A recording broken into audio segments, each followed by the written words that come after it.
റമളാൻ നോമ്പ് നോറ്റാ മഗ്ഫിറത്ത് കിട്ടൂലേ? പക്ഷെ രണ്ട് കാര്യം അതിന് വേണം. തറാവീഹ് നിസ്കരിച്ചാൽ പാപം പുറത്ത് കിട്ടൂലേ? രണ്ട് കാര്യം വേണം. ലൈലത്തുൽ ഖദറിൽ രാത്രി ഹയാത്താക്കിയാൽ, ഓരോ ഒറ്റയിട്ട രാവുകളും ഹയാത്താക്കിയാൽ നമ്മൾ പാപം പുറത്ത് കിട്ടൂലേ? രണ്ട് കാര്യം വേണം. എന്താ രണ്ട് കാര്യം എന്നറിയോ നിങ്ങൾ?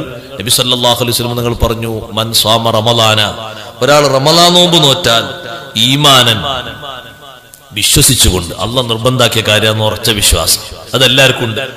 രണ്ടാമത്തെ കാര്യം വേണ്ടത് വഹത്തിസാബൻ, പ്രതിഫലം ആഗ്രഹിച്ച്. എന്തെന്നാ ഇതിന്റെ അർത്ഥം? പ്രതിഫലം ആഗ്രഹിച്ച് എന്ന് പറഞ്ഞാൽ എന്താണ് അതിന്റെ വിവക്ഷ? ഇമാം ഇബ്നു ഹജർ അസ്ഖലാനി തങ്ങൾ രേഖപ്പെടുത്തി, ഒരിക്കലും റമളാന്റെ പകലിനെ പറ്റി ഒരു പ്രയാസപ്പെടുത്തുന്ന ധാരണ കൽബിൽ വരാൻ പാടില്ല. പടച്ചോനെ, ഇനി 10-30 ദിവസം കഞ്ഞി കിട്ടൂലല്ലോ, ഉച്ചക്ക് ചോറും കൂട്ടാനും കിട്ടൂലല്ലോ, എന്നേക്കും ഇതൊന്ന് തീർന്നിട്ടുക തുടങ്ങിയല്ലോ, ഇനിയിപ്പോ ഒരു ഹോട്ടലും കയറിയ മനുഷ്യന്മാര് കാണൂലേ, ഇതൊന്നും ചിന്ത വരാൻ പാടില്ല. അങ്ങനൊക്കെ ഒരു ചിന്ത മനസ്സിൽ വന്നിട്ട് എല്ലാരും ചെയ്യുമ്പോ ഞാനും ചെയ്യാനാണെങ്കിൽ ഗുഫിറ ലഹു മാ തഖദ്ദമ മിൻ ദംബി കിട്ടൂല. അത് കിട്ടണമെങ്കിൽ രണ്ട് ഷർത്തുണ്ട്. ഒന്ന്, വിശ്വസിച്ച് ചെയ്യണം. രണ്ടാമത്തെ ഒന്ന്, തികഞ്ഞ ഇഖ്ലാസാണ്. ഇത് വന്നതിന്റെ പേരിൽ ഒരു വിഷമവുമില്ല മനസ്സിൽ. മിൻ ഗൈരി ഇസ്തിസ്ഖാലിൻ ലിദാലിക, അതിനൊരു ഭാരമായി കരുതരുത്, അതൊരു ദീർഘിച്ചതാണ് എന്ന് കരുതരുത്.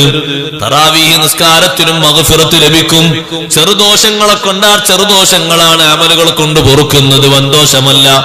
ചെറുദോഷങ്ങൾ അല്ലാഹ് അമലുകളെ കൊണ്ട് പൊറുത്തു തരണമെങ്കിൽ തന്നെ അതിന് ഇഹ്തിസാബ് വേണം. ഒന്നാമത്തെ റക്അത്തിൽ കൈകെട്ടിയപ്പോ ചിന്ത വന്നു, പടച്ചോനെ, കഴിഞ്ഞൊല്ലത്തെ ഇമാം 8:30 തുടങ്ങിയിട്ട് 9:15 20 തീർന്നിരുന്നു. ഇയാള് പതുക്കെയാണ് പോകുന്നത്, എന്നാ അതൊക്കെ തീർന്നിട്ട. 2 റക്അത്തായപ്പോഴേക്ക് നിന്റെ മുഖം വാടി, നീ ഒന്ന് ഹറമിലേക്ക് പോകൂ.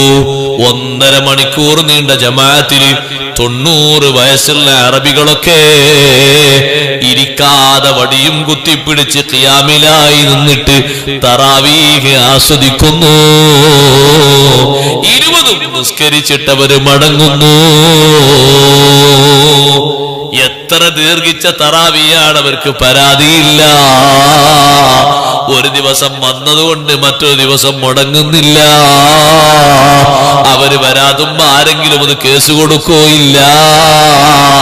അപ്രായത്തിലും അങ്ങനെ വന്ന് നിസ്കരിക്കുന്നത് വഹ്തിസാബാ.